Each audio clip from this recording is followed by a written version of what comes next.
for today's video, I want to share my recommendations if you are just starting out, want to get into reading, or you want to read something that will change your life. And at the end of this video, I will be sharing tips as well so that you can get into the habit of reading. Hey guys, it's your girl Ian, and this is the channel where we pursue our best selves yet.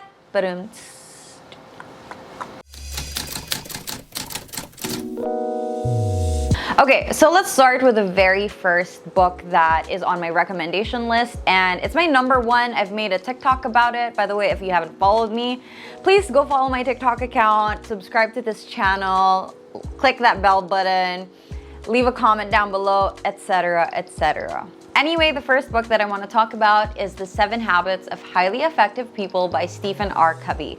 And the reason why I love recommending this to people is, number one, it's timeless. Whether you're Gen Z or you're a boomer or you're a millennial like me, it doesn't matter because these tips will be applicable to areas of your life in ways you can't even imagine. It's so simple, it's so fundamental that you can really use it no matter who you are, no matter where you're from, and no matter what your age is. And I truly believe that these tips will be applicable for years and generations to come.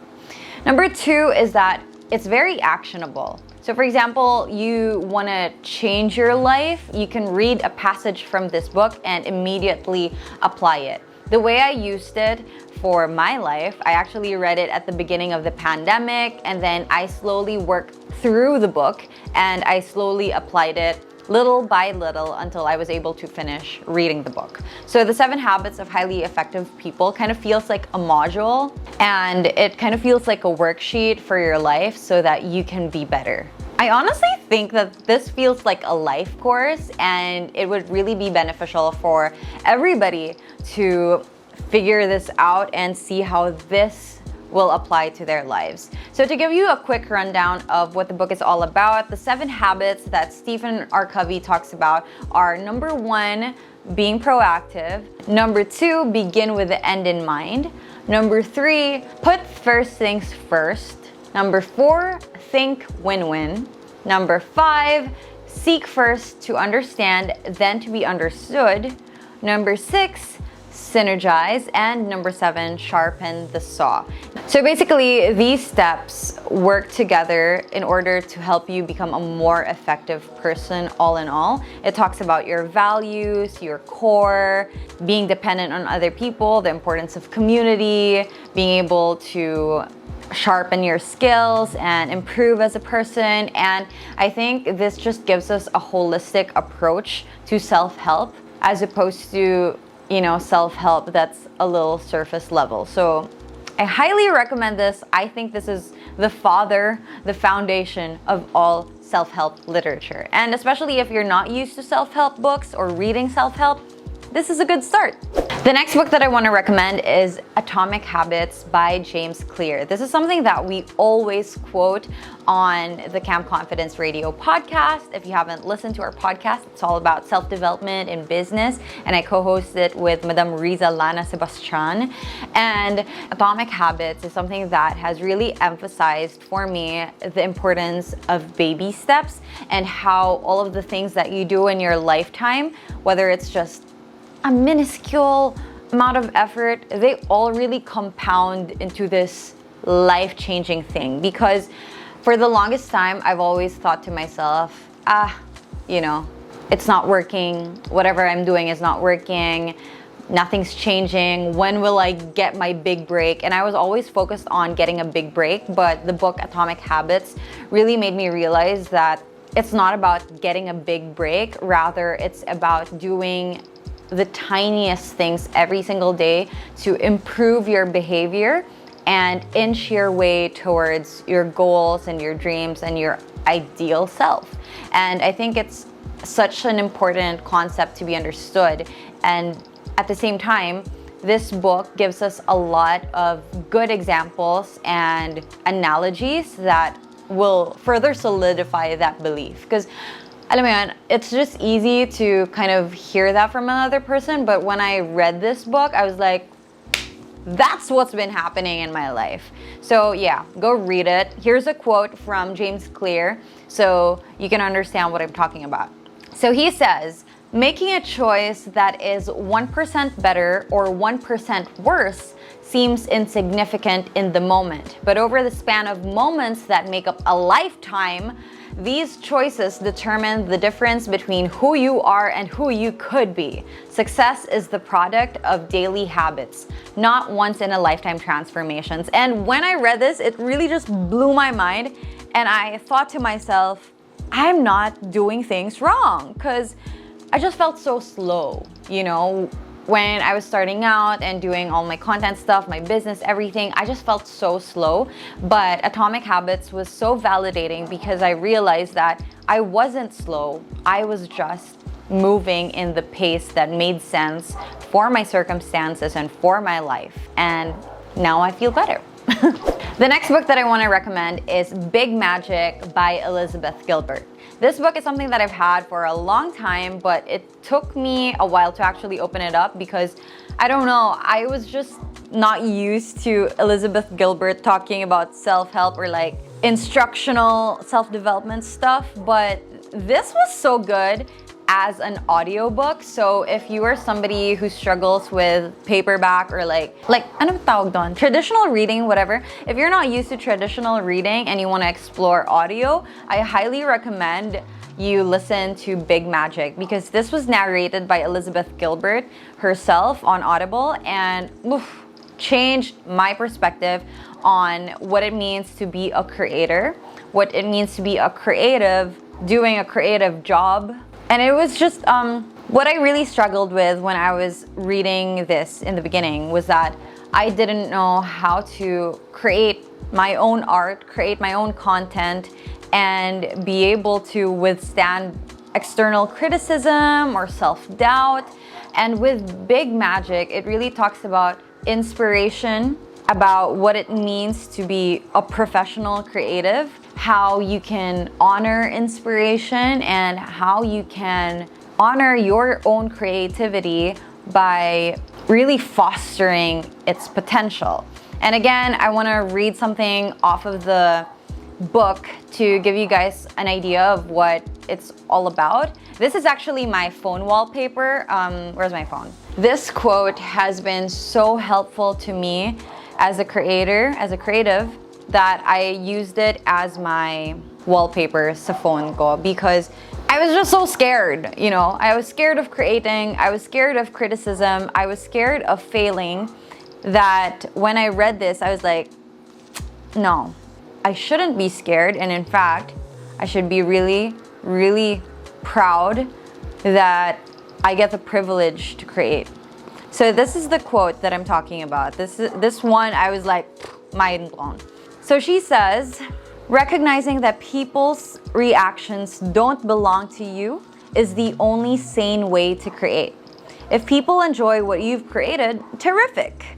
If people ignore what you've created, too bad. If people misunderstand what you've created, don't sweat it. And what if people absolutely hate what you've created? What if people attack you with savage vitriol and insult your intelligence and malign your motives and drag your good name through the mud? Just smile sweetly and suggest, as politely as you possibly can, that they go make their own fucking art, then stubbornly continue making yours. And I realized, as somebody who's been a big fan of Elizabeth Gilbert and her writing, it made me realize that the people that I look up to are completely human and they go through the same stuff that I go through, the self-doubt, the crippling fear of criticisms. And yeah, if you are an artist, a creator, please listen to this or read this. It's life-changing. The next book that I want to talk about is Essentialism by McKeown. And this book, again, is another book that I consumed as an Audible. Hi, kailan kaya ako magkaka-Audible sponsorship?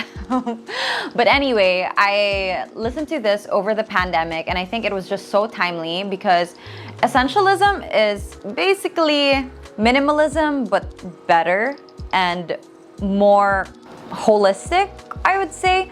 So essentialism is not about removing things from your life or living minimally.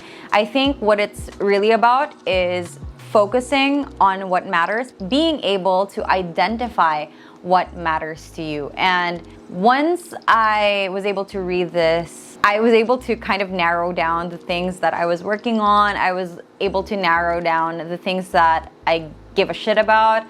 I was able to narrow down the things that I wanted to spend my effort and energy and time on. And it has made me look at life through a different lens and made me really think, okay, what do I value the most? And consequently, I was able to spend more time on those things. So let me give you a quote from the author himself. Greg McKeown says, "Essentialism is not about how to get more things done, it's about how to get the right things done. It doesn't mean just doing less for the sake of less either." Hindi siya ganon. It's about making the wisest possible investment of your time and energy in order to operate at our highest point of contribution by doing only what is essential. And I want to highlight the point, the highest point of contribution by doing only what is essential. Because reading the phrase highest point of contribution made me realize that I cannot be everything to everyone and perform all of the changes that I want to see in the world.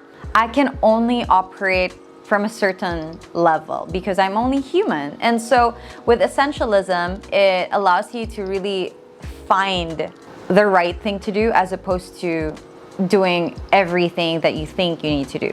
Does that make sense? I hope that makes sense. Read the book so it makes sense. Okay, next let's move on to the non-self-help books that have ultimately still helped me. And these are either fiction or creative nonfiction, okay? So the first one that I'll be talking about is Eat, Pray, Love by Elizabeth Gilbert. So obviously I love her. She wrote Big Magic, another book that I love, but Eat, Pray, Love was the first one that I read out of everything that she's written.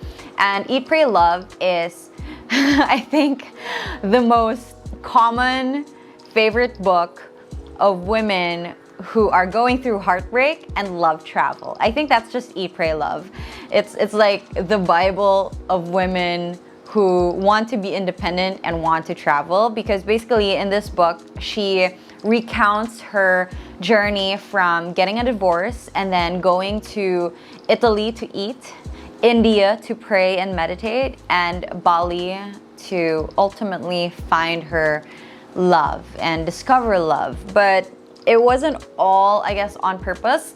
It was more of a documentation of how that year of her life went. And it was really inspiring to me, especially as somebody who enjoys travel, who is always interested in becoming a better version of herself. When I read that book, it really opened the possibilities for me and made me realize that, I could do so many things to improve myself and put myself in better circumstances. Especially when I was dealing with my heartbreak, I thought I was so helpless. I thought that, my life was basically out of my control, but I realized that with Eat, Pray, Love and just seeing how she lived that experience, I realized that it was possible for me too. It was possible for me to be introspective, to really look deep in my heart and my soul and my thoughts and see how I could be a better person, how I could love myself better, and how I can be better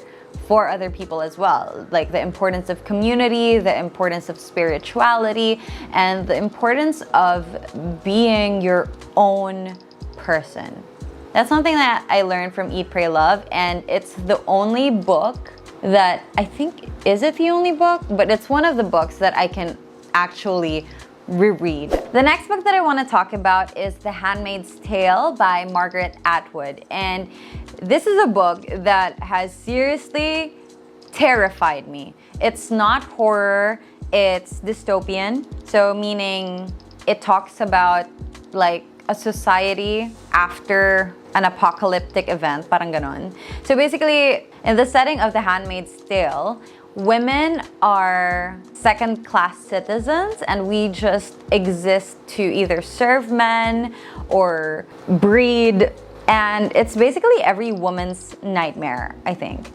And even though this is fiction, it has really opened my eyes to the possibilities, especially if we don't stand up for ourselves and if we don't assume our own independence and authority over our body, over our decisions, over our lives. This has a Hulu, I think it's on Hulu. Is it on Hulu? Anyway, this has a TV series, but I suggest that you read the book as well because it's really eye-opening.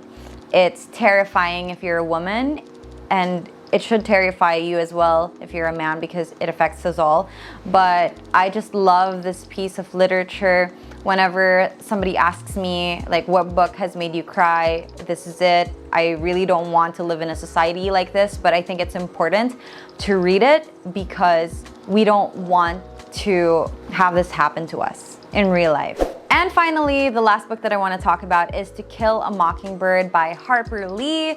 This book is probably my introduction to classics because when we think about classics, it's just intimidating, and for the longest time I've just stuck with young adult fiction, romance novels, just because I've always seen classics as too good for me. But then when I read To Kill a Mockingbird, number one, I realized that I could explore different genres. So maybe this could be a good introduction book for you as well. But number two, I think, no, I'm just speaking from the perspective of a reader. To Kill a Mockingbird is a really good book to assess your morality, your values as a human being, and kind of look at the past and see how that applies to our current situation in terms of equality, equity, justice, the justice system. So it really makes you think, and at the same time, even if it does make you think about all of those deep things, it's still a relatively simple read. So to give you an example of the voice of the author, Harper Lee, very talented. The book is all about, okay, it's not about killing a mockingbird. It's not a literal mockingbird. But so basically the story is about the justice system in the US and how race really affects them. I don't want to spoil it. Okay, here's a quote from Harper Lee from the book itself. Mockingbirds don't do one thing but make music for us to enjoy. They don't eat up people's gardens, don't nest in corn cribs. They don't do one thing but sing their hearts out for us. That's why it's a sin to kill a mockingbird. You're gonna love it. Okay, moving on. Those are the 8 books that I'm adding to your to-be-read list. Okay, but right now I want to talk about tips to be a better reader. I've been reading since I was in 1st grade, ever since I got my library card, and ever since then my life has changed. And hopefully, no matter what age you are, you find these tips helpful still so that you can be a better reader, speaker, writer, whatever you want to be. Okay, so the first tip is to, number 1, start with something easy. When I first started reading, I was just reading Sweet Valley Kids, I believe, very age appropriate. Now, if your reading level is not that high yet, you can start with something simple. I really love young adult books because they come in simpler vocabulary. It's much easier to understand them because like chronological order, the events, they don't have complicated structure. So if you just want to know a story or like watch a movie, I believe young adult books would be very easy to start with. So yeah, you can start with that, but also more importantly, you need to start with something that genuinely interests you. So for example, if you're into fantasy, go read fantasy. If you love romance, go read romance. You don't need to have a specific genre in mind, or you don't have to follow a specific reader or like influencers genre in order to start. Just start with what you like. The next tip that I'm going to give you is to explore genres. And by that, I mean, don't stick to one unless you're talking about your jowa. But basically, if you are into romance, don't just stick to romance. Or if you've been introduced to reading through Wattpad, don't stick to Wattpad titles. You can always explore and find things that will help you. For example, I didn't read self-help until I was much older, but when I did, it really expanded my knowledge, my view of the world, and yeah, it made me enjoy reading even more. So just explore genres and keep finding things that will interest you and that will keep you reading. The next one is to read the synopsis well. So the synopsis is basically a summary of the book. So yun yung nasa likod ng libro. And if you are not familiar, or like if you're afraid of commitment, if you're afraid of committing to a book, read the synopsis, read reviews without spoilers so that you can have a feel of like what the book is all about, so you don't have to go jump in and buy a book. I know it's an expensive hobby, but when you do your research, it makes reading all the more enjoyable. Next is to try other platforms. If you are not a fan of traditional reading, maybe reading on an ebook, an e-reader would be helpful. If you think reading a book is intimidating, maybe you can read on your phone. There are many ways to do that. You can download EPUB files, you can download the PDF versions. If you have the budget for it, you can also get Audible. Ay, sana talaga ma-sponsor ako ng Audible because I really love Audible and it's such a good way to get into reading, especially if you're a busy person. Listen to books. Great, it's great. The next one, you must have a dictionary on hand, especially if you are a beginner and if you're not used to English or any specific language. Like for example, if I were to read in Filipino, I would have a dictionary on hand because there are words that just make it difficult for me to really consume the book. And alam ko yung feeling of having to stop and reread a paragraph just because hindi magsisink in. So what I like to do is I look up definitions dun sa dictionary and then I go back to my book and then I try to understand the context of the paragraph or what's going on. And it does take some practice, but I am telling you, once you get used to it, it will definitely help you. Reading will be much more enjoyable and it'll be easier for you to comprehend things. The next tip is to write your own book reviews. I know it sounds not fun, but honestly, once I started writing book reviews, I was able to absorb more information and I think I'm able to read books more intently as opposed to before. Whenever I would just read, it would kind of like just pass as entertainment and then I'm done and then I forget about it.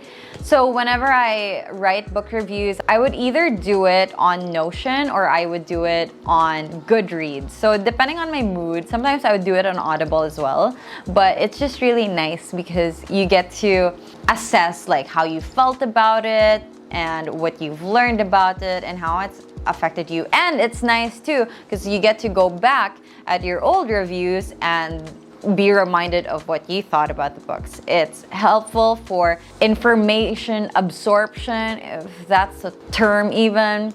But yeah, you should try that. Another tip is to take note of quotables. So if your book is your own, then maybe you can highlight them. You can also have a little book of things that you want to take note of. I have a whole sheet on Notion where I just write the quotes that I love, especially when I do my book reviews. I write down the quotes that I like because these are concepts that can easily escape you if it's been a long time since you've read that book. But for example, for like 7 Habits and all the other books, it's easy to go back because I have all of these quotes that remind me why I even liked it in the first place and what I learned in the first place. So yeah, go do that. Hopefully that helps. Also, it's a really nice way to tweet and magparinig sa crush. So And finally, my last tip for you is to track your progress. So there's a website, if you haven't heard of goodreads.com, get on it, sign up, and that's a really good way to track your progress as a reader. So they have this yearly challenge where you input the books that you read, and then you have a goal. You can either hit your goal or it's just there to be like, you know, something to challenge you. But anyway, it's been really helpful for me, especially because I wanted to get into reading more. It's a good way to kind of have that accountability since it is a social media platform, but at the same time, it gives you a good idea of how much you've grown as a reader. Because when I was younger, I didn't have this, and I kind of just like picked up reading as a habit, and then I'd forget about it, and then I'd pick it up again and then forget about it, or then I'd lose my the book that I borrowed from the library, and then I had to stop reading. So anyway, if you track your progress on something like Goodreads or Notion or Trello, whatever it is, you'll definitely be more encouraged to read, and you'll also find people who have great recommendations for you to read. Speaking of tracking your progress, if you want to watch a video on how I track my progress throughout all the areas of my life, I have a planning video up here if you want to check that out.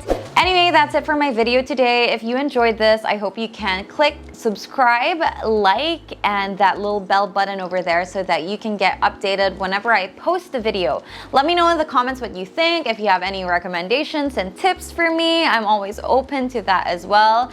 And if you want to connect with me on social media, I have my podcast down below and all of my links in the description box. Thank you guys so much for watching, and I hope you stay confident. Bye!